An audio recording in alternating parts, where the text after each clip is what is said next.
صليت على إبراهيم وعلى آل إبراهيم إنك حميد مجيد. اللهم بارك على محمد وعلى آل محمد كما باركت على إبراهيم وعلى آل إبراهيم إنك حميد مجيد. اللهم انفعنا بما علمتنا وعلمنا ما ينفعنا وزدنا علما. أعوذ بالله السميع العليم من الشيطان الرجيم من همزه ونفخه ونفسه. بسم الله الرحمن الرحيم.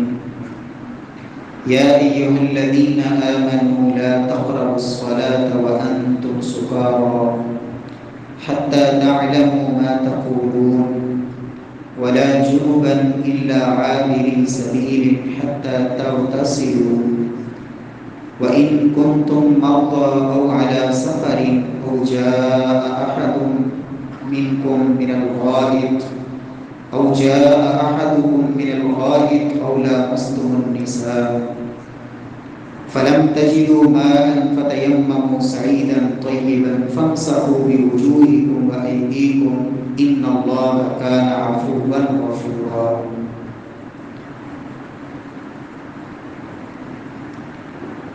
وقال الله سبحانه وتعالى وثيابك فطهر والرجز فاهجر.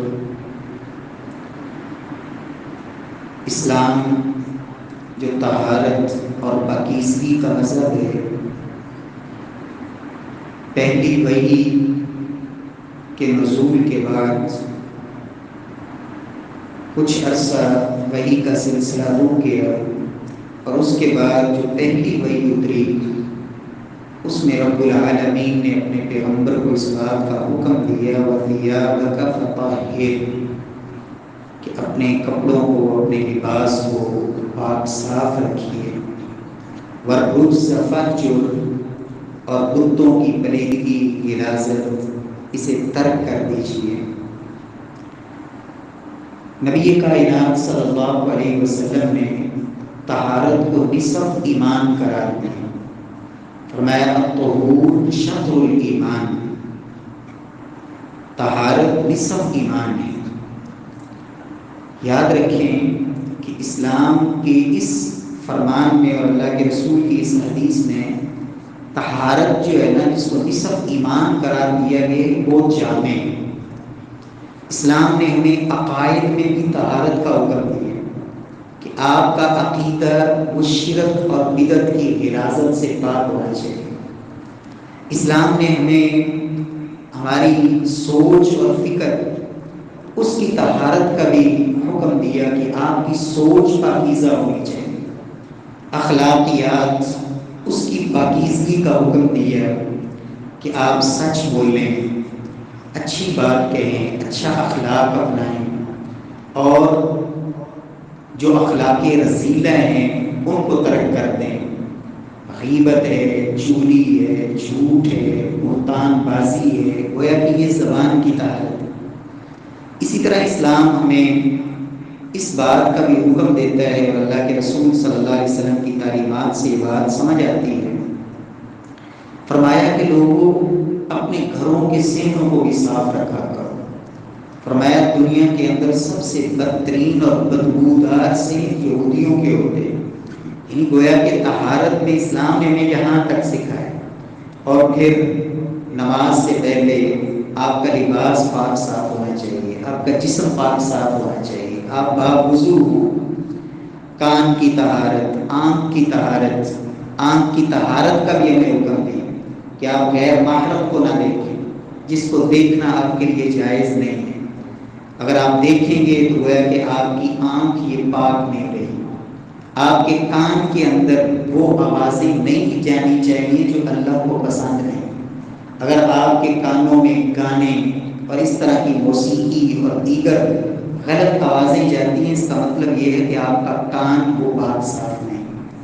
الطہور شطر الایمان، طہارت، پاکیزگی، اس کو اسلام نے نصف ایمان قرار دیا.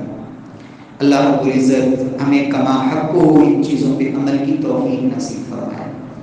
کل ہم نے پہلی مجلس میں وضو کے متعلق گفتگو کی تھی، اور آج ہم انشاءاللہ العزیز غسل اور تیمم ان دو چیزوں کے حوالے سے احادیث کی روشنی میں ہم اس کو سیکھنے کی کوشش کریں گے۔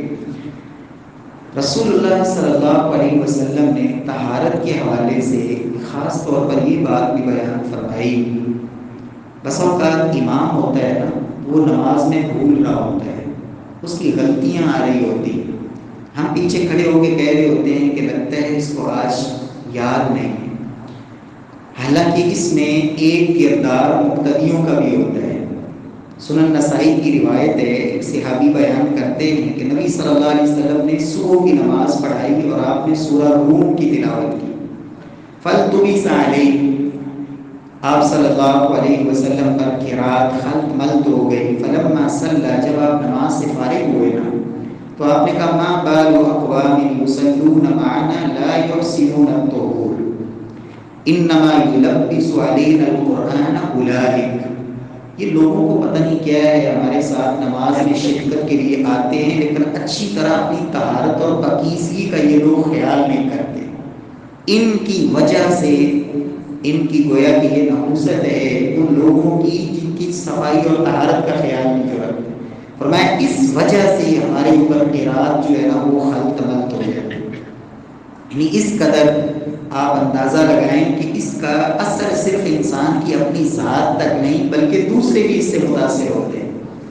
اس لیے اللہ کے رسول صلی اللہ علیہ وسلم کو سب سے زیادہ یہ چیز ناگوار گزرتی تھی کہ آپ صلی اللہ علیہ وسلم سے کسی کو کوئی بری مہک آئے، آپ صلی اللہ علیہ وسلم کو یہ چیز سب سے زیادہ ناگوار گزرتی، اس لیے آپ کثرت سے کیا کرتے تھے؟ مسواک کرتے تھے۔ آپ صلی اللہ علیہ وسلم نے مسواک کو اللہ رب العزت کی رضامندی کا ذریعہ قرار دیا، اور آپ صلی اللہ علیہ وسلم نے اسے منہ کی صفائی کا ذریعہ قرار دیا۔ تو اللہ تعالیٰ ہمیں کما حق کو اپنی طہارت کا اللہ خیال رکھنے کی توفیق نصیب فرمائے۔ تیمم کے حوالے سے سب سے پہلی بات یہ ہے کہ اس کا آغاز یہ کب ہوا، اللہ تعالیٰ نے یہ کب آسانی امت کو عطا فرمائی۔ پہلی امتوں میں یہ آسانی نہیں تھی، ان کے لیے ضروری تھا کہ جب نماز کا وقت ہو جہاں سے بھی پانی میسر ہو وہ پانی تلاش کریں اور اس سے وضو کر کے ہی نماز ادا کریں، لیکن اللہ تعالیٰ کی اس امت پہ یہ خاص رحمت کہ اللہ تعالیٰ نے ہمیں یہ آسانی دی تیمم کی کہ پانی میسر نہیں ہے تو آپ تیمم کریں۔ سیدہ عائشہ رضی اللہ تعالیٰ عنہ فرماتی ہیں کہ ایک سفر میں اللہ کے رسول صلی اللہ علیہ وسلم کے ساتھ تھی، میں نے اپنی بہن سیدہ اسماء سے ایک ہار عاریتاً لیا۔ فرماتی ہیں کہ جب ہم بیتام مقام پہ پہنچے یا ذات الجیش مقام پہ تو فرماتی ہیں کہ میرا وہ ہار ٹوٹ کر کہیں گر گیا، میں اس ہار کی تلاش میں نکلی، اللہ کے رسول صلی اللہ علیہ وسلم بھی وہاں رکے، لوگوں کو بھی آپ نے ٹھہرایا۔ فرمایا وَلَيْسُ عَلَىٰ مَاءٍ، وہ جگہ ایسی تھی جہاں پانی میسر نہیں تھا۔ نماز کا وقت ہو گیا، اللہ کے رسول صلی اللہ علیہ وسلم نے صحابہ کرام کو پانی کی تلاش میں بھجوایا، لوگ ادھر ادھر گئے، دیکھا، تلاش کیا، پانی نہ ملا، تو رسول اللہ صلی اللہ علیہ وسلم کے پاس جب انہوں نے آ کے اس بات کا شکوہ کیا، فرماتی ہیں ابو بکر کو بھی پتہ چل گیا، تو سیدنا ابو بکر آ کے جو ہے نا وہ مجھے ملامت کرنے لگے، والد تھے نا، کہ تیری وجہ سے دیکھ اتنے لوگ پریشانی میں مبتلا ہیں، تیرا ہار گر گیا اور اس کی وجہ سے ہمیں یہاں رکنا پڑا۔ اللہ اکبر، فنزلت آیت التیمم، اللہ سبحانہ و تعالیٰ نے اس موقع پہ تیمم کی رب العالمین میں آیتیں اتار دی۔ سیدنا حسین بن حذیر رضی اللہ تعالیٰ عنہ کہا کرتے تھے جزاک اللہ خیرا فواللہ، فرماتے ہیں اللہ کی قسم اللہ رب العزت آپ کو بہترین بدلہ عطا فرمائیں کہ آپ پہ جب بھی کوئی پریشانی اترتی ہے اللہ اس پریشانی سے نکلنے کا راستہ بھی بناتے ہیں اور اس میں امت کے لیے بھی اللہ کو خیر کا پہلو پیدا کر دیتے ہیں۔ تو یہ گویا کہ تیمم کی جو آسانی اللہ نے عطا کی یہ بھی آل ابو بکر اور خصوصاً سیدہ عائشہ صدیقہ طیبہ طاہرہ ام المؤمنین رضی اللہ تعالیٰ عنہا، یہ اللہ نے ان کی برکت سے امت کو یہ عطا فرمایا۔ نبی صلی اللہ علیہ وسلم نے اس کا جو طریقہ سکھایا ہے صحیح بخاری میں 347 نمبر پہ سیدنا عمار بن یاسر رضی اللہ تعالیٰ عنہ کی حدیث موجود ہے، اور اس میں تیمم کا جو ہے وہ طریقہ موجود ہے۔ فرماتے ہیں کہ نبی صلی اللہ علیہ وسلم نے مجھے کسی کام کے لیے بھجوایا، فاجنبت، میں جنبی ہو گیا، پانی میسر نہیں تھا، فتمرغت فی الصعید، فرماتے ہیں کہ جس طرح جانور مٹی کے اندر لیٹتا ہے، اپنے جسم پہ مٹی ملتا ہے، میں اس طرح الٹ ہوا مٹی۔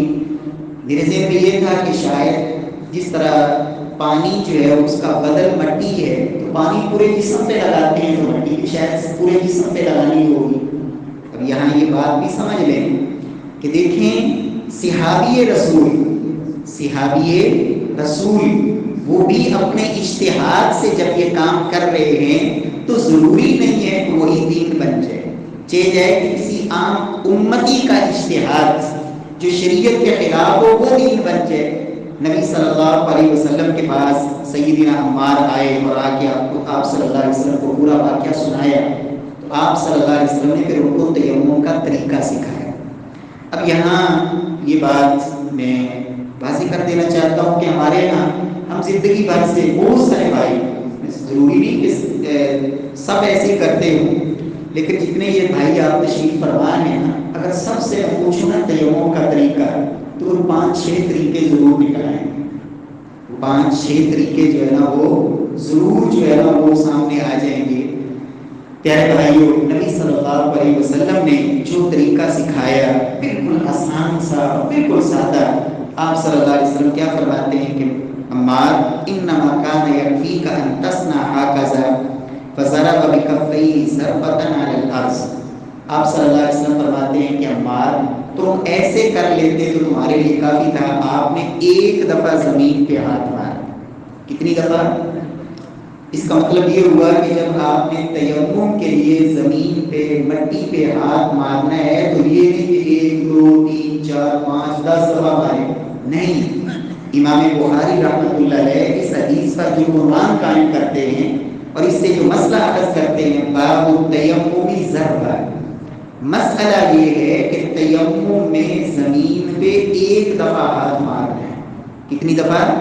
ایک دفعہ، بس ایک دفعہ ہاتھ مارا آپ صلی اللہ علیہ وسلم نے، اور ثم نفضھا، پھر آپ اس کے اوپر پھونک مار لیے۔ اگر زمین بالکل کچی ہے تو ظاہر بات ہے کہ وہ مٹی زیادہ لگ سکتی ہے، تو آپ نے پھونک مارا۔ ثم مسح بها ظهر كفه بشماله او ظهر شماله بكفه، پھر آپ صلی اللہ علیہ وسلم نے زمین پہ ایک دفعہ ہاتھ مارنے کے بعد، پھونک مارنے کے بعد، پھر آپ صلی اللہ علیہ وسلم نے پہلے ہاتھوں پہ پھیرا، دائیں کو بائیں پہ اور بائیں کو دائیں ہاتھ کو پہلے دائیں کو بائیں پہ اور بائیں کو دائیں پہ، دونوں ایک دوسرے کو۔ بات سمجھ آ رہی ہے؟ تو پہلے کس پہ پھیرنا ہے؟ بولے ہاتھوں کے اوپر، صرف یہ ہاتھ سے مراد یہ یہاں تک، پونیوں کا نہیں لے کے جانا، صرف یہ جو کلائی ہے یہاں تک۔ پھر کیا کیا؟ ثم مسح بها وجهه، ہاتھوں پر پھیرنے کے بعد اسی طرح پھر آپ نے اپنے چہرے کو پھیر لیا، یعنی چہرے کے لیے بھی دوبارہ زمین پہ ہاتھ مارنے کی ضرورت نہیں۔ بس یہ تیمم مکمل ہو گیا۔ تیمم کیا ہو گیا؟ مکمل۔ نہ تیمم کے اندر بازو پہ آپ نے ہاتھ پھیرنے ہیں، نہ آپ نے سر پہ ہاتھ پھیرنے ہیں، نہ تیمم میں ایک سے زائد دفعہ زمین پہ ہاتھ مارنا ہے، بس پہلی دفعہ ایک دفعہ زمین پہ ہاتھ ماریں اور پھونک مار لیں اگر مٹی زیادہ لگی ہے، پھر دائیں ہاتھ کو بائیں پہ اور بائیں کو دائیں پہ پھیرنے کے بعد پھر اپنے چہرے پہ پھیر لیں گے۔ واضح ہے؟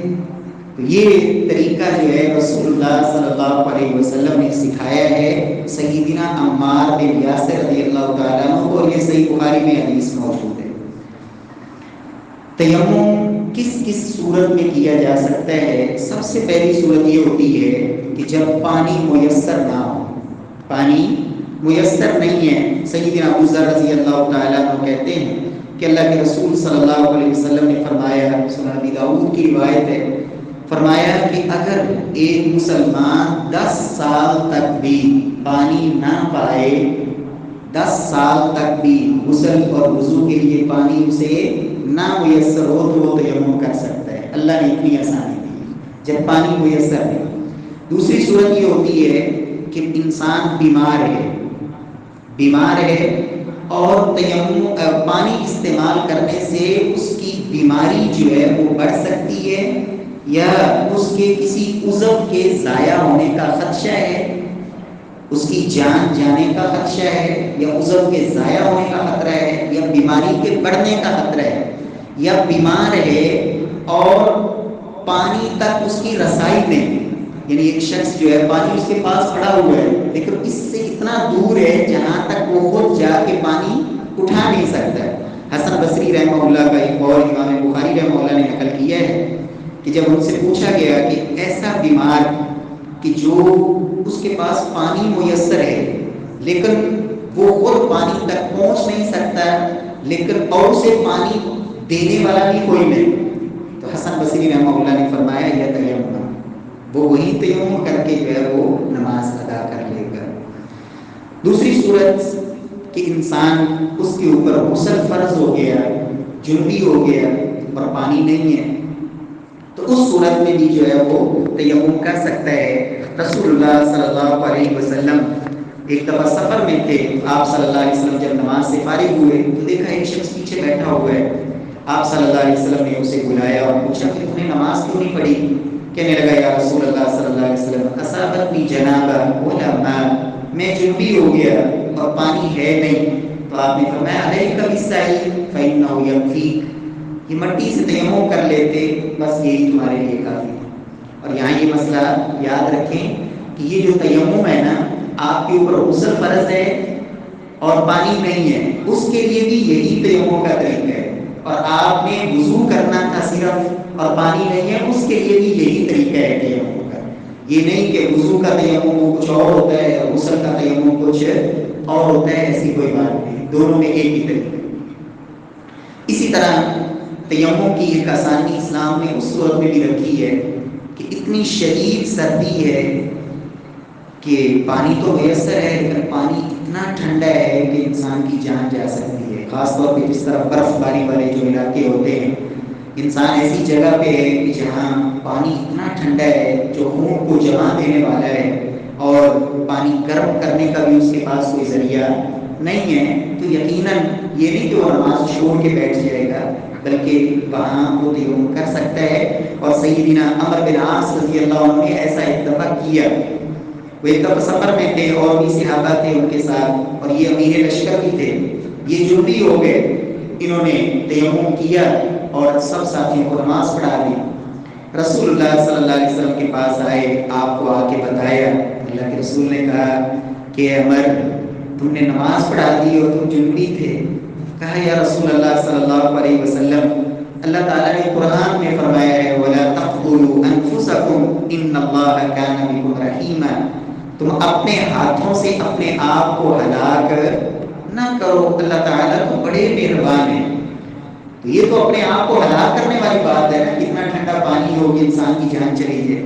تو آپ صلی اللہ علیہ وسلم مسکرا دیے وَلَمْ يَقُلْ شَيْئًا, اور آپ صلی اللہ علیہ وسلم نے انہیں کچھ نہیں کہا. یہ گویا کہ دین بن گیا آپ صلی اللہ علیہ وسلم کی خاموشی.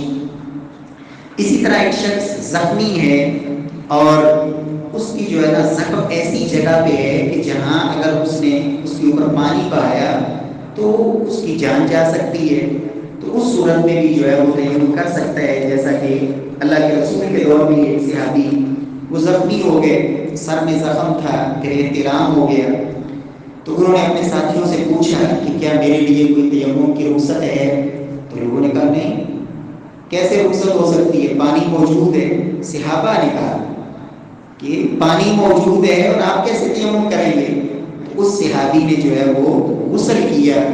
ظاہر بات ہے جب سر میں پانی گیا, وہ زخم کے اندر پانی گیا, فمات, تو وہ کیا ہو گئے, شہید ہو گئے.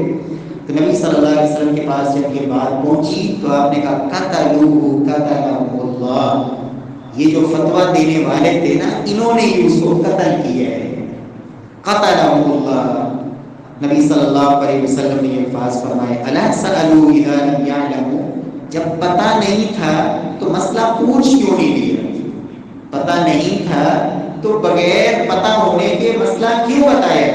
انما شفاء العی السؤال، جس بندے کو پتہ نہ ہو، ان پڑھ ہے، جاہل ہے، اس کے لیے اس کا علاج جو ہے وہ سوال کرنا ہے، وہ پوچھ لیتے۔ انما کان یکفیہ ان یتیمم، اس کے لیے اتنا ہی کافی تھا کہ وہ کیا کر لیتا؟ تیمم کر لیتا۔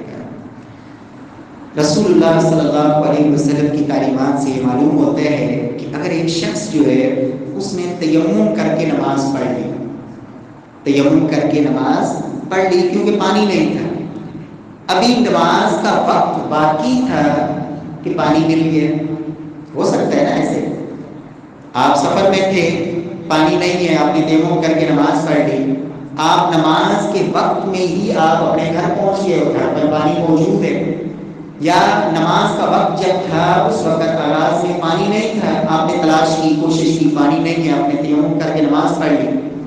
ظاہر بات ہے ظہر کی نماز کا وقت آپ کو پتہ ہے کہ 12 سوا 12 شروع ہو جاتا ہے، اور یہ کہاں تک ہے؟ تقریباً 3:45 بجے تک، اتنا لمبا وقت ہے نا۔ تو اسی طرح اگر کسی شخص نے نماز پڑھ لی اور وقت کے اندر ہی پانی مل گیا تو اب کیا کرے وہ؟ کیا وہ دوبارہ وضو کر کے نماز دوبارہ پڑھے، یا کہ وہ جو تیمم سے پڑھی گئی نماز ہے اس کے لیے وہ کفایت کر جائے؟ رسول اللہ صلی اللہ علیہ وسلم کے صحابی سیدنا مسعود بیان کرتے ہیں، ابو داؤد کی حدیث ہے، فرماتے ہیں 2 آدمی سفر میں تھے، نماز کا وقت ہوا، پانی نہیں تھا، دونوں نے تیمم کیا، نماز پڑھ لی، پھر نماز کے وقت میں ہی پانی مل گیا، فَأَعَادَ أَحَدُهُمَا الصَّلَاةَ، ان میں سے ایک نے وضو کیا اور نماز دوبارہ لوٹائی، اور دوسرے جو صحابی تھے اس نے جو ہے وہ نماز دوبارہ نہیں لوٹائی۔ نبی صلی اللہ علیہ وسلم کو جب پتہ چلا تو جس نے نماز دوبارہ نہیں پڑھی تھی نا، تو آپ نے اس سے کہا اصبت السنہ، تو نے سنت پہ عمل کیا ہے، تو نے سنت پہ عمل کیا ہے، یعنی جس نے نماز دوبارہ نہیں لوٹائی، اور جس نے نماز دوبارہ پڑھ لی آپ نے اس سے فرمایا لَكَ الْأَجْرُ مَرَّتَيْن، اللہ رب العزت تمہیں ڈبل اجر عطا فرمائیں گے، جو تیمم سے نماز پڑھی اللہ اس کا بھی اجر دیں گے، جو دوبارہ وضو کر کے نماز لوٹائی اللہ اس کا بھی اجر عطا فرمائیں گے۔ تو مسئلہ کیا سمجھ آیا کہ اگر کوئی نماز دوبارہ نہیں لوٹاتا تو پہلی نماز ہی کفایت کر جائے گی، لیکن اگر کوئی وضو کر کے دوبارہ نماز پڑھ لیتا ہے تو اللہ پھر بھی اجر عطا فرمائیں گے، اس کی محنت کو اللہ ضائع نہیں فرمائیں گے۔ سیدنا عبداللہ بن عمر رضی اللہ تعالیٰ ان کا بھی عمل موجود ہے، امام بخاری رحمہ اللہ نے اس کو جو ہے صحیح بخاری میں ترجمۃ الباب میں ذکر کیا ہے کہ حضرت عبداللہ بن عمر رضی اللہ تعالیٰ سفر سے آئے، عصر کی نماز انہوں نے مدینے کے باہر راستے میں ایک جگہ پہ ادا کر لی تیمم کر کے، پھر ابھی سورج باقی تھا، غروب نہیں ہوا تھا، بلند تھا سورج، اور وہ مدینے پہنچ گئے، فلم یعید، انہوں نے دوبارہ نماز لوٹائی نہیں۔ اللہ رب العزت ہمیں دین کو سمجھ کر عمل کی توفیق نصیب فرمائے۔ تیمم کے جو نواقض ہیں وہ جو کل ہم نے وضو کے بیان کیے تھے وہی تیمم کے نواقض ہیں، کوئی الگ ایسی چیز نہیں ہے جس سے تیمم ختم ہوتا ہے سوائے اس کے کہ پانی مل جائے، یعنی جن چیزوں سے وضو ٹوٹ جاتا ہے انہی چیزوں سے تیمم بھی ٹوٹ جاتا ہے۔ بات سمجھ آ رہی ہے؟ ایک اضافی چیز یہ ہے کہ تیمم اس وقت بھی ختم ہو جاتا ہے جب پانی میسر ہو جائے، پانی مل جائے، اس وقت بھی تیمم ختم ہو جائے۔ آج کی مجلس کا دوسرا جو ہمارا سلسلہ ہے غسل کا، ہم اس حوالے سے گفتگو کرتے ہیں۔ غسل کے بارے میں سب سے پہلی بات یاد رکھیں کہ غسل یہ مصدر ہے، اس کا معنی ہوتا ہے دھونا، اعضاء کو اچھی طرح دھونا، اور اس کی شرعاً جو تعریف کی گئی ہے افاضۃ الماء طہور علی جمیع البدن علی وجہ مخصوص، یا جریان الماء علی الاعضاء بالدلق، یہ دونوں تعریفیں کی گئی ہیں۔ مفہوم اس کا یہ ہے کہ اپنے جسم کے اوپر مخصوص طریقے سے پانی کو بہانا اور جسم کو اچھی طرح ملنا، یہ ہے غسل کا مطلب۔ اصطلاح غسل انسان کے اوپر کن کن صورتوں میں فرض ہو جاتا ہے، پہلے ہم یہ چیزیں دیکھ لیتے ہیں کہ کن کن کیفیات میں انسان کے اوپر غسل کرنا فرض ہوتا ہے کہ وہ ضرور غسل کرے، جن میں پہلی چیز ہے خروج المنی کی فی الیقظہ او النوم، انسان کے جسم سے منی کا خارج ہونا، چاہے وہ نیند کی حالت میں ہو یا بیداری کی حالت میں ہو، دونوں صورتوں میں، یعنی انسان سویا ہوا تھا جس کو آپ احتلام کہتے ہیں وہ کیفیت ہو یا بیداری کی حالت میں، تو دونوں کیفیات میں اس کے اوپر جو ہے وہ غسل فرض ہو جاتا ہے۔ نبی صلی اللہ علیہ وسلم سے سیدہ عائشہ رضی اللہ تعالیٰ عنہا وہ کہتی ہیں کہ اللہ کے رسول سے سوال کیا گیا کہ ایک آدمی وہ نیند سے بیدار ہوا ہے، اسے خواب کوئی یاد نہیں لیکن کپڑوں کے اوپر نشان موجود ہیں، فرمایا وہ غسل کرے گا، گویا کہ غسل اس کے اوپر فرض ہے۔ فرمایا وہ آدمی جو خواب میں یہ دیکھتا ہے جیسے اسے احتلام ہو گیا ہے لیکن جب اٹھا ہے تو کپڑوں کے اوپر کوئی نشان نہیں ہے، فرمایا لا غسل علیہ، اس کے اوپر غسل فرض ہے نہیں۔ دوسری چیز، اور یہ عورت کے اوپر بھی اسی طرح ہے، یعنی جیسے مرد کے لیے یہ غسل فرض ہے اسی طرح عورت کے لیے بھی، اگر عورت بھی نیند کی کیفیت میں یہ حالت دیکھتی ہے اور اٹھتی ہے اور اس کے جو ہے نا کپڑوں پہ اس طرح کے نشانات موجود ہیں تو اس کے اوپر بھی غسل ہے۔ سیدہ ام سلیم رضی اللہ تعالیٰ عنہ، ان کی روایت ہے صحیح بخاری میں، اور انہوں نے آ کے اللہ کے رسول سے پہلے یہی کہا تھا، اور یہاں یہ بات میں بھی کہہ دیتا ہوں کہ ہمارے بہت سارے بھائی زندگی بھر نہ مسئلہ پوچھتے ہیں اور نہ ہی کسی ایسی مجلس میں بیٹھنے کی زحمت کرتے ہیں، بس زندگی بھر جو حساب لگا وہ عمل کرتے رہے۔ ہمارے شیخ استاد گرامی ایک وہ بتاتے ہیں کہ میں نے جمعے کے اندر ایک دفعہ غسل کا طریقہ بیان کیا تو مجھے ایک شخص وہ بعد میں آ کے ملا اور کہتے ہیں کہ میری شادی کو 15 سال ہو گئے ہیں، مجھے آج پتہ چلا ہے کہ ازدواجی تعلق کے بعد غسل کرنا ہوتا ہے، میں نے تو سمجھا پہلے ہی کرنا ہوتا ہے۔ فیصلہ آباد کا یہ واقعہ سناتے ہیں، کہتے ہیں میں حیران ہوا کہ 15 سال اور مسلمان ہے، مسلمانوں کے ملک میں رہنے والا، مسلمانوں کے گھر میں پیدا ہونے والا، یہ کیفیت ہے۔ سیدہ ام سلیم نے آ کے یہ کہا کہ یا رسول اللہ ان اللہ لا یستحی من الحق، یا رسول اللہ صلی اللہ علیہ وسلم اللہ رب العزت حق بیان کرنے سے نہیں شرماتے، فہل علی المرأة من غسل اذا احتلمت، کیا عورت پر بھی غسل فرض ہے جب عورت کو احتلام ہو جائے؟ نبی صلی اللہ علیہ وسلم نے فرمایا نعم اذا رأت الماء، اگر عورت اس طرح اپنے کپڑوں کے اوپر پانی دیکھتی ہے، نشانات دیکھتی ہے نیند سے بیداری کے بعد، اس کے اوپر بھی غسل فرض ہے جیسے مرد کے اوپر غسل فرض ہے، اور یہ صحیح بخاری میں حدیث موجود ہے۔ تیسری چیز ہے التقاء الختانین ولو من غیر انسان، انسان جب ازدواجی تعلق قائم کرتا ہے شادی شدہ انسان تو اس میں ضروری نہیں ہے کہ اس کی خواہش کی تکمیل ہو۔ التقاء الختانین کا معنی یہ ہے کہ شرمگاہ جو ہے دونوں خط میں مل جائیں، مس ہو جائے۔ اللہ کے نبی صلی اللہ علیہ وسلم کی حدیث میں باقاعدہ یہ لفظ ہے مس الختان الختان فقد وجب الغسل، صحیح مسلم کی روایت، اسی سے ہی غسل فرض ہو جاتا ہے، اسی سے ہی غسل فرض ہو جاتا ہے۔ تیسری چیز جس سے غسل فرض ہوتا ہے وہ ہے اسلام الکافر، کوئی کافر انسان وہ مسلمان ہو اسلام قبول کرے اس پر بھی غسل فرض ہے کہ پہلے وہ غسل کرے۔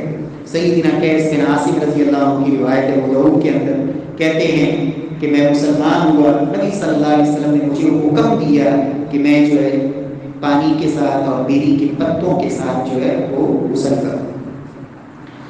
کوئی مسلمان فوت ہوتا ہے اسے بھی غسل دینا فرض ہوتا ہے، سوائے اس شہید کے جو مارکے کے اندر شہید ہو۔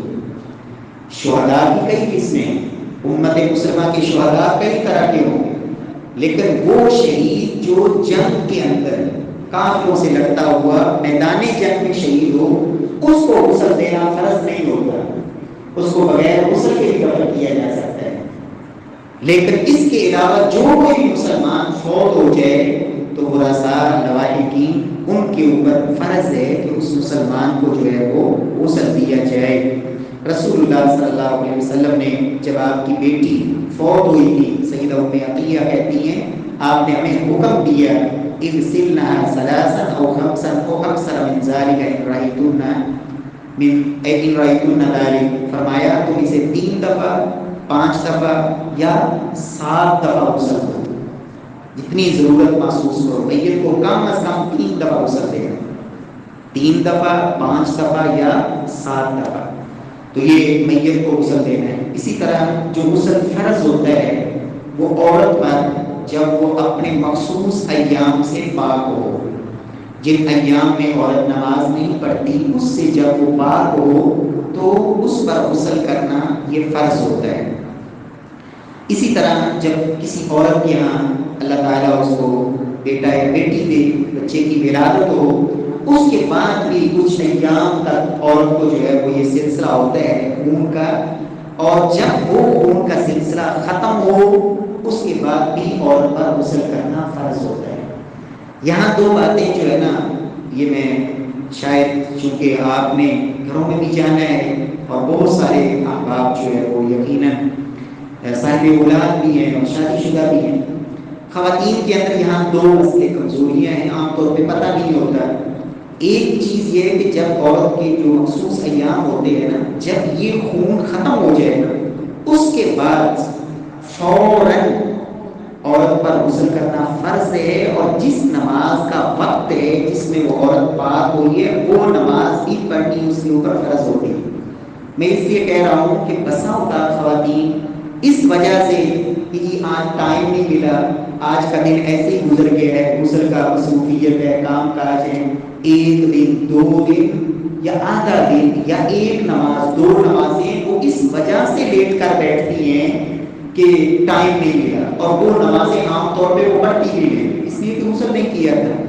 نہیں، یہ مسئلہ بتانا چاہیے کہ جب آپ کو یقین ہو گیا ہے کہ اب میں پاک ہو چکی ہوں، فوراً غسل کریں، آپ کے اوپر غسل فرض ہے، فوراً غسل کریں، اور جس نماز کا وقت ہے وہ نماز آپ فوراً ادا کریں، جس نماز کے وقت کے اندر اندر پاک ہو گئے۔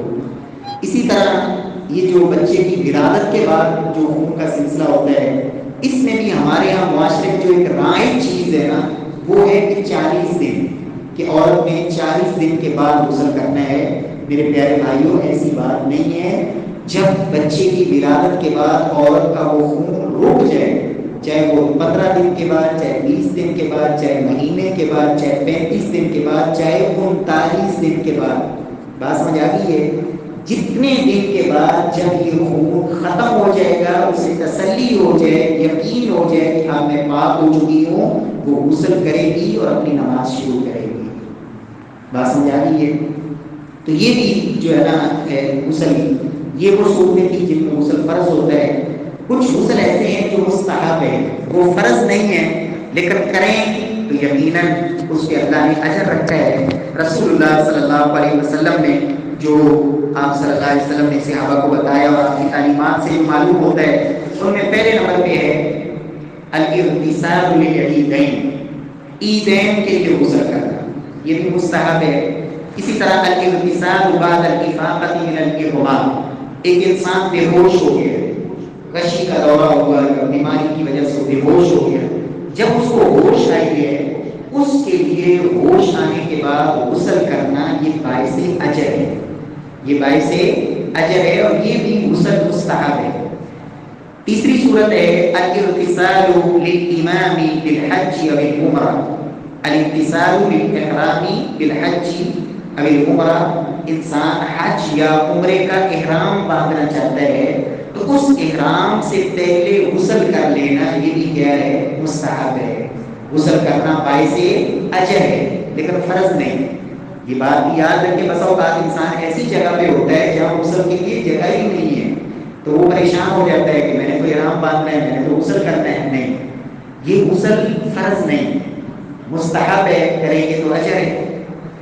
اسی طرح الغسل لدخول مکہ، رسول اللہ صلی اللہ علیہ وسلم جب مکے میں داخل ہوتے تھے تو مکہ میں داخل ہونے سے پہلے آپ صلی اللہ علیہ وسلم غسل فرمایا آپ نے، تو یہ بھی اگر اللہ موقع دے تو یہ غسل بھی مستحب میں علماء نے ذکر کی ہے۔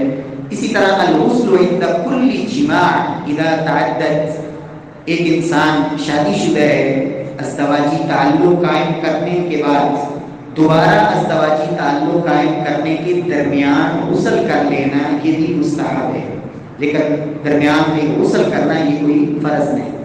اسی طرح الاغتسال بعد تغسیل المیت، میت کو جس نے غسل دیا ہے، میت کو جس نے غسل دیا ہے اس کے لیے میت کو غسل دینے کے بعد خود غسل کرنا یہ باعث اجر اور ثواب ہے۔ بات سمجھ آ گئی؟ جس نے میت کو غسل دیا ہے، میت کو غسل کرنے کے بعد وضو کرنا تو ضروری ہے، میت کو غسل دینے کے بعد وضو کرنا نیا وہ تو ضروری ہے، لیکن میت کو غسل دینے کے بعد خود غسل کرنا یہ باعث اجر اور باعث ثواب ہے، اور یہ غسل بھی مستحب غسل ہے۔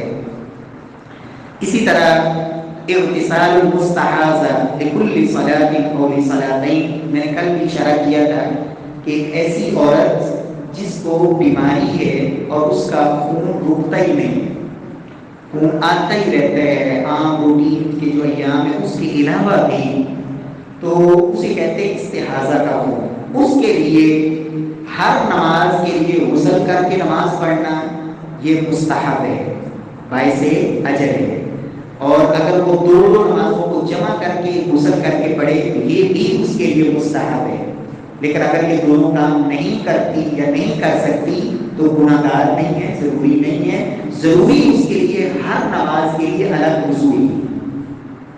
جمعے کے دن کا غسل، اس کے بارے میں اگرچہ بہت سارا اختلاف بھی ہے اہل علم کی، مختلف آراء ہیں، لیکن اس میں جو زیادہ راجح نظر آتا ہے اور زیادہ بہتر نظر آتا ہے وہ یہی ہے کہ جمعے کے دن غسل کرنا یہ بھی ضروری ہے، اور صحابہ کرام میں سے سیدنا ابو ہریرہ، حضرت عمار بن یاسر، ابو سعید خدری، حسن بصری، امام مالک، امام احمد بن حنبل، بہت سارے اہل علم وہ اس کا یہی موقف ہے احادیث کی روشنی میں ہی کہ جمعے کے دن غسل کرنا ایک بالغ جوان مسلمان مرد عورت کے اوپر یہ ضروری ہے۔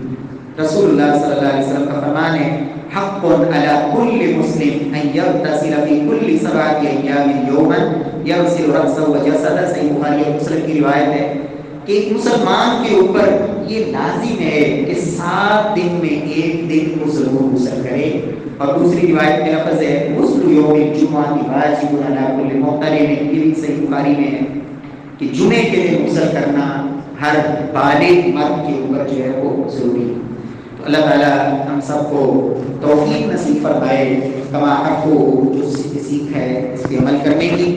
اور اب ہم آتے ہیں کہ جو فرضی غسل ہے اس کا طریقہ کیا ہے، تو آخر میں ہم یہ مسنون غسل اس کا طریقہ کیا ہے رسول اللہ صلی اللہ علیہ وسلم کی حدیث کی روشنی میں، اس میں سب سے پہلی چیز ہے کہ کل جیسے میں نے عرض کیا تھا کہ اس میں بھی نیت کرنی، ایک بندہ بغیر نیت کے ایسے ہی جا کے جو ہے نا وہ پانی اوپر بہا لے تو یہ درست نہیں ہے۔ جو اس کے اوپر فرض غسل ہے اس کی نیت کرے گا، اور نیت دل کے ارادے کا نام ہی ہے۔ بات سمجھا گئی ہے کہ انسان کی نیت ہو، ارادہ ہو کہ میں غسل کرنے جا رہا ہوں یا غسل کر رہا ہوں، اس لیے کہ اللہ کے رسول نے فرمایا ہے انما الاعمال بالنیات۔ دوسری چیز کہ آپ نے غسل کرنے سے پہلے آغاز کے اندر سب سے پہلے آپ نے اپنے ہاتھوں کو دھونا، غسل الیدین، غسل الیدین۔ اور اس میں بھی یہ بات یاد رکھیں کہ اگر تو غسل کرنا ہے نا آپ نے کسی برتن کے اندر سے پانی لے کر، مثلا کوئی ٹب ہے یا کوئی ایسا پانی برتن کے اندر ہے، آپ نے ہاتھ اندر ڈالنا ہے، تو آپ اگر نیند سے بیدار ہوئے یا آپ نے غسل بھی کرنا ہے تو پہلے ہی آپ جا کے ہاتھ پانی میں نہیں ڈال دیں گے، بلکہ پہلے آپ کو برتن کو اڑیل کر الٹان کے الگ پانی ہاتھوں کے اوپر ڈال کے پہلے 3 دفعہ ہاتھوں کو آپ نے اچھی طرح دھو لینا، اس کے بعد پھر آپ دایاں ہاتھ اس کے اندر ڈالیں۔ تو سب سے پہلے آپ نے کیا کرنا ہے، اپنے دونوں ہاتھوں کو اچھی طرح دھونا، اس کے بعد تیسرے نمبر پر آپ نے اپنے دائیں ہاتھ سے پانی لے بائیں ہاتھ اپنی شرمگاہ کے اوپر ڈالیں، اور شرمگاہ کو اور شرمگاہ کے ارد گرد جہاں بھی آپ سمجھتے ہیں احترام کی صورت میں، جنابت کی صورت میں جو غلاظت جو نجاست لگی اس کو اچھی طرح آپ نے بائیں ہاتھ کے ساتھ صاف کرنا ہے، دائیں ہاتھ سے پانی ڈالیں۔ اب چونکہ آپ پہلے ہاتھ دھو چکے ہیں اب آپ پانی کے اندر بھی دایاں ہاتھ ڈال کے پانی لے سکتے ہیں. ہو سکتا ہے نا کہ بڑا ٹب ہو اور کوئی چھوٹا برتن پانی ڈالنے کے لیے نہ ہو, ہاتھ سے ہی پانی ڈالنا ہو, ممکن ہے. آپ اپنی جو ہے نا شرمگاہ کو اچھی طرح دھوئیں گے. اس کے بعد چوتھے نمبر پر اب آپ نے جو ہاتھ ہے اس کو آپ نے مٹی کے ساتھ, دیوار کے ساتھ یا صابن کے ساتھ جو میسر ہے اس کے ساتھ آپ اس ہاتھ کو اچھی طرح دھوئیں گے. رسول اللہ صلی اللہ علیہ وسلم اپنے شرمگاہ کو اچھی طرح دھونے کے بعد سیدہ میمونہ فرماتی ہیں کہ آپ صلی اللہ علیہ وسلم اپنے ہاتھ کو مٹی پہ رگڑتے یا دیوار کے ساتھ رگڑتے, ثم غسلها, پھر ہاتھ کو اچھی طرح دھو لیتے. بات سمجھا دی. چوتھے نمبر پہ اب آپ نے وضو کرنا ہے.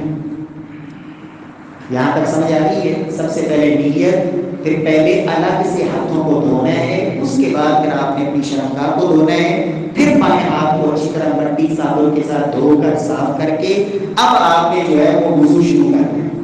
وضو میں جس طرح کل ہم نے بیان کیا تھا جو مسنون وضو کا طریقہ ہے ویسے ہی آپ نے وضو کرنا ہے.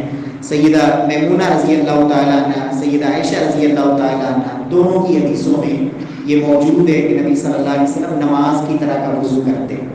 تو آپ نے ہاتھوں کو دھویا, کلی کی, ناک میں اچھی طرح پانی ڈالا, ناک کو جھاڑا, چہرہ دھویا, بازو کو اچھی طرح دھو لیا. یہاں تک اب جب آپ سر پہ پہنچے ہیں نا, کس پہ پہنچے ہیں؟ سر پہ. تو سیدہ عائشہ رضی اللہ تعالیٰ عنہ فرماتی ہیں, صحیح بخاری میں روایت ہے, یدخل اصابعہ فی الماء فیخلل بها اصول شعرہ. آپ صلی اللہ علیہ وسلم جب سر پہ پہنچتے تو پہلے آپ اپنے ہاتھوں کو پانی کے اندر ڈالتے, ہاتھوں کو گیلا کرتے اور اپنے بالوں کا اچھی طرح خلال کرتے. کیا کرتے؟ تاکہ جو جمے ہوئے بال ہیں وہ کھڑے ہو جائیں, جو اچھی طرح آپ نے اپنے بالوں کو ہلا کر خلال کرنا, ٹھیک ہے, گیلے کر کے ہاتھ. پھر ثم یصب علی رأسہ ثلاث غرفات, بالوں کا اچھی طرح خلال کرنے کے بعد پھر آپ نے سر کے اوپر 3 چلو پانی ڈالا. بات سمجھ آ رہی ہے؟ یہ ترتیب سمجھ آ رہی ہے نا؟ پہلے ہاتھوں کو گیلا کر کے اچھی طرح اپنے بالوں کا خلال کرنا ہے, اس کے بعد پھر 3 چلو سر کے اوپر پانی ڈالنا ہے. یہ حدیث میں ترتیب موجود ہے. ثم یصب علی رأسہ ثلاث غرفات. اب یہاں کیا مسح کرنا ہے یا نہیں؟ یہ جو 3 چلو آپ نے سر کے اوپر پانی ڈال لیا نا, اس کے بعد اب سر کا مسح نہیں کرنا, سر کا مسح نہیں کرنا.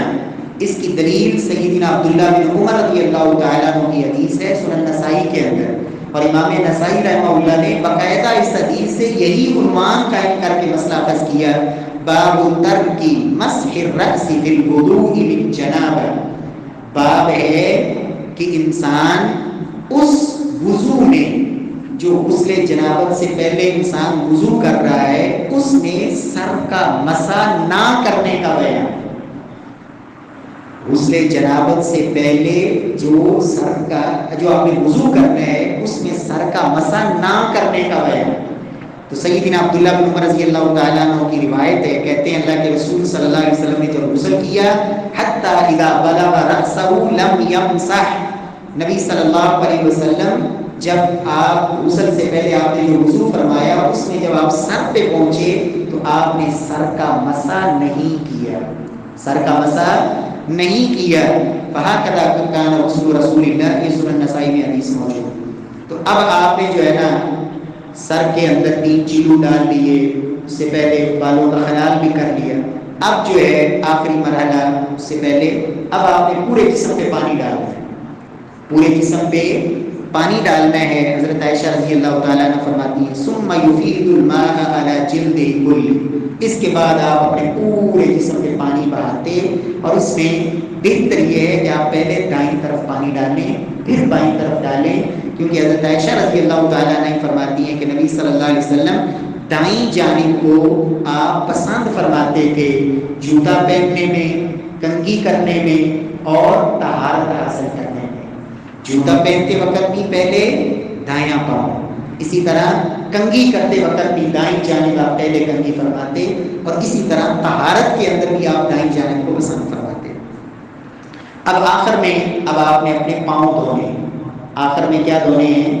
پاؤں۔ تو نبی صلی اللہ علیہ وسلم کے دور میں چونکہ کچی جگہ ہوتی تھی تو اللہ کے رسول کا طریقہ کیا تھا کہ آپ اس جگہ کو چھوڑ دیتے، ثم تنحى، اس جگہ سے الگ ہوتے، اور فغسل قدميه، الگ ہو کر آپ آخر میں اپنے قدم مبارک کو دھو لیا کرتے تھے۔ تو اس طرح یہ جو ہے نا یہ غسل یہ مکمل ہو گیا۔ سیدہ ام سلمہ رضی اللہ تعالی عنہ نے عورت کے حوالے سے مسئلہ بتایا ہے کہ عورت اس کا غسل مرد کے غسل کی طرح ہی ہے، لیکن صرف ایک چیز کا فرق ہے کہ عورت اگر اس نے اپنے سر کے بالوں کی مینڈیاں کی ہوئی ہیں، بالوں کو اچھی طرح باندھا ہوا ہے، مینڈیاں کی ہوئی ہیں، مضبوطی سے بالوں کو جمایا ہوا ہے، تو یہ رخصت اسلام نے عورت کے لیے صرف رکھی ہے کہ جو غسل جنابت ہے نا، غسل جنابت، یہ مسئلہ فرق یاد رکھنا، ایک ہوتا ہے غسل حیض یعنی ایام ماہواری کا غسل جو مہینے میں عورت نے ایک دفعہ کرنا ہوتا ہے، اس میں تو عورت پر فرض ہے کہ وہ اپنے بالوں کو اچھی طرح کھولے گی، اگر میڈیاں بھی کی ہو پھر بھی بالوں کو کھول کر وہ دھوئے گی اور اچھی طرح۔ لیکن جو غسل جنابت ہے اس میں عورت کے لیے اللہ نے یہ آسانی رکھی ہے کہ اگر وہ اپنے بالوں کو نہیں کھولتی، اسی طرح بندھے ہوئے بال ہیں، میڈیاں کی ہوئی ہیں، تو 3 چیلو اپنے سر کے اندر پانی ڈال لیں، 3 چیلو سر کے اوپر پانی ڈال لیں اور باقی جسم کو جو ہے وہ اچھی طرح دھو لے، یہ عورت کا جو ہے وہ غسل ہو جائے۔ جنبی آدمی، اگر ایک انسان جو ہے اس کے اوپر غسل فرض ہو گیا ہے، رات کو وہ چاہتا ہے کہ میں صبح اٹھ کے غسل کروں، تو کیا اس حالت میں اس کے لیے سونا جائز ہے، یا کہ اس کو جب وہ جنبی ہوا ہے فوراً جا کے غسل کرنا چاہیے؟ تو جنبی کے لیے حالت جنابت میں سونے کی اسلام نے اجازت دی ہے، لیکن اس کے لیے بہتر یہ ہے کہ وہ وضو کر کے سوئے، کم از کم اگر وہ غسل نہیں کرنا چاہتا، وہ غسل کو مؤخر کرنا چاہتا ہے تو فوراً ایک دفعہ وضو کر لے، وضو کر کے وہ سو جائے اور پھر بعد میں اٹھ کر جو ہے غسل کر لے، یہ افضل اور بہتر ہے۔ اسی طرح جنبی آدمی بہتر یہ ہے کہ وہ جلدی غسل کر لے، لیکن اگر کسی ضرورت کے تحت اگر اس کو باہر جانا پڑتا ہے گھر سے، تو وہ کسی ضرورت کے تحت وہ اس حالت میں جب کہ اس کے اوپر غسل فرض ہو وہ باہر بھی جا سکتا ہے۔ صحیح بخاری میں سیدنا ابو ہریرہ کی روایت موجود ہے، کہتے ہیں کہ میں ایک دن گلی کے اندر جا رہا تھا تو اللہ کے رسول سے ملاقات ہو گئی، آپ نے میرا ہاتھ پکڑ لیا، فرماتے ہیں کہ میں آپ کے ساتھ کچھ دیر چلتا رہا، فانسللت، میں نے آہستہ سے اپنا ہاتھ چھڑایا اور نکل گیا، میں گیا جا کے غسل کیا پھر واپس آیا تو اللہ کے رسول صلی اللہ علیہ وسلم نے پوچھا کہ ابو ہریرہ کہاں چلے گئے تھے؟ تو میں نے کہا یا رسول اللہ صلی اللہ علیہ وسلم صحیح بات یہ ہے کہ میں جنبی تھا اور میں نے غسل کرنا تھا تو میں اس لیے چلا گیا، تو آپ نے فرمایا سبحان اللہ ان المؤمن لا ینجس، گویا کہ جو کافر کی نجاست ہے مسلمان حالت جنابت میں بھی ویسا نجس اور پلید نہیں ہوتا، مسلمان پھر بھی پاک ہی ہوتا ہے۔ تو وہ اس سے مسئلہ یہ تو کم از کم سمجھ آ گیا کہ انسان گھر سے نکل تو سکتا ہے، اگر نکلنا جائز ہی نہیں ہوتا تو اللہ کے رسول اس موقع پہ فرما دیتے کہ ابو ہریرہ تم نکلے کیوں گھر سے؟ آپ نے ایسا نہیں کہا۔ اللہ رب العزت ہمیں دین کو سمجھ کر پروردگار اس کے مطابق عمل کی توفیق نصیب فرمائے۔ واقول قولی ھذا وآخر دعوانا ان الحمد للہ رب العالمین۔ کسی بھائی کا ان دونوں عناوین کے حوالے سے تیمم یا غسل اس بارے میں جو سوال ہو میت کو دیا جائے گا، میت کو غسل دیا جائے گا، جو کپڑے ہیں وہ بدلنے ہیں، نہیں، کپڑے بدلنا ضروری نہیں ہے، صرف میت کو غسل دینے کے بعد غسل کر لینا یہ بہتر ہے۔ کپڑے اگر تو آپ سمجھتے ہیں کہ کپڑے خراب ہو گئے، ایک تو خراب ہو رہا ہے کہ آپ کے اوپر پسینہ ہے یا آپ کے اوپر پانی ہے، وہ خراب ہونا نہیں ہے کہ غلاظت لگ گئی ہے اور آپ کو اندازہ نہیں ہے کہ وہ کپڑے کے کہاں کہاں ہیں، تو پھر آپ کپڑے بدل لیں، بس سمجھا۔ لیکن اگر ایسی صورت نہیں ہے تو پھر لباس چینج کرنے کی بھی ضرورت ہے، صرف غسل کرنا یہ بہتر ہے اور وضو کرنا یہ ضروری ہے۔ جی یہ بات ہے۔ جی افضل ہے، بہتر ہے، اولا ہے کہ انسان ہر وقت باوضو ہے. اور یہ فضیلت کا والا مسئلہ بھی ہمیں یاد رکھنا چاہیے، زندگی میں یہ معمول بنا لیں کہ میں نے باوضو ہی رہنا ہے. اللہ نے اس وجہ سے انسان کو اللہ بڑی برکتیں دیتا ہے. سیدنا بلال رضی اللہ تعالیٰ عنہ، ہم حدیث سنتے ہیں نا کہ جنت میں قدموں کی آہٹ، اللہ کے رسول فرماتے ہیں بلال جب بھی میں جنت میں گیا نا تو قدموں کی آہٹ آگے آگے سنی. عمل کیا تھا؟ وہ باوضو ہی رہتے تھے. کہتے ہیں یا رسول اللہ میرا عمل یہ ہے کہ جب بھی میرا وضو ٹوٹتا ہے نا میں وضو کر لیتا ہوں، اور جب وضو کرتا ہوں تو میں سمجھتا ہوں کہ اب اس وضو کے بعد میرے اوپر رب کا حق ہے کہ میں کچھ نہ کچھ نماز بھی پڑھوں. میں پھر اس وضو کے بعد کم از کم 2 رکعت نماز بھی پڑھ لیتا ہوں. تو آپ نے کہا بلال تمہارا یہی وہ عمل ہے جس وجہ سے اللہ نے تمہیں یہ عظمت عطا کی ہے. تو کوشش تو کرنی چاہیے کہ انسان ہر وقت ہی باوضو ہے. اور اللہ کے نبی صلی اللہ علیہ وسلم پسند یہ فرماتے تھے کہ آپ طہارت کی حالت میں ہی اللہ کا ذکر بھی کریں، قرآن بھی پڑھیں، لیکن یاد رکھیں کہ جس طرح نماز بغیر وضو کے جائز ہی نہیں، ہوتی ہی نہیں، قرآن مجید کی تلاوت کے لیے ایسا مسئلہ کسی حدیث میں موجود نہیں ہے کہ اللہ کے رسول نے فرمایا ہو کہ بے وضو وہ جو ہے نا قرآن مجید کی تلاوت نہ کرے. ایسی بات نہیں ہے. اگر انسان وضو کے بغیر بھی قرآن پڑھنا چاہتا ہے تو پڑھ سکتا ہے، گنجائش ہے، حرج نہیں. شیخ صاحب غسل تو بعد جڑے پاؤں نے وہ بعد دھونے نے، اگر وضو کرنا ہے پھر کی حکم ہے؟ پاؤں پہلے دھونا ہے. دیکھیں یہ جو وضو کا طریقہ ہے نا غسل کا، شیخ ابن باز رحمہ اللہ نے یہاں ایک بات کہی ہے. کہتے ہیں جو اللہ کے رسول کا غسل تھا نا اس کے آخر میں اللہ کے نبی کا طریقہ یہ تھا کہ آپ اپنے پاؤں دھوتے تھے. لہٰذا ہمیں یہ کام کرنا ہی چاہیے کیونکہ اللہ کے رسول یہ کیا کرتے تھے. اب مسئلہ یہ ہے کہ اب اگر آپ نماز پڑھنا چاہتے ہیں تو کیا آپ کا یہ جو وضو ہے برقرار ہے؟ یاد رکھیں غسل کے آغاز میں نے بتا دیا کہ اچھی طرح شرمگاہ کو آپ نے دھونا ہے، اچھی طرح صاف کر لیا.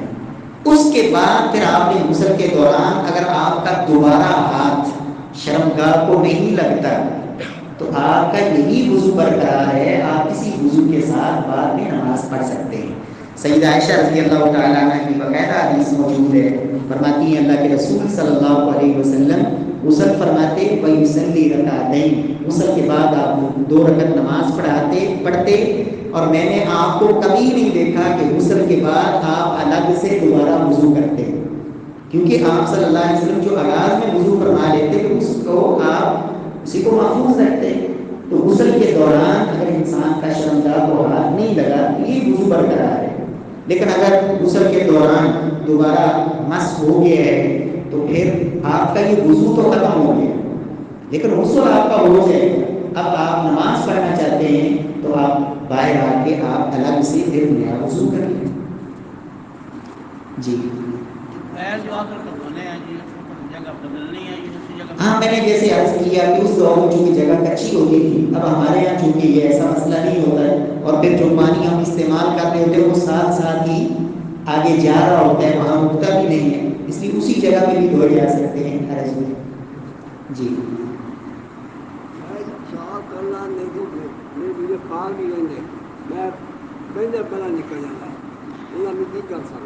میں کل بھی یہ مسئلہ بتایا تھا، اور انشاءاللہ آپ کو اللہ پھر دوبارہ یہ سمجھا بھی دیتے ہیں کہ آپ نا ایک دفعہ جب جائیں نا نماز کے وضو کے لیے اچھی طرح استنجا کریں، اپنے کپڑوں کا اتنا حصہ اچھی طرح دھو لیں، پھر اس کے بعد آپ وضو کر کے آگے نماز پڑھیں. ایک نماز آپ پڑھ سکتے ہیں، ایک نماز جو ہے نا وہ آپ پڑھ سکتے ہیں ایک وضو سے. اگلی نماز کے لیے پھر آپ جائیں استنجا کر کے پھر دوبارہ اچھی طرح جو ہے نیا وضو کریں.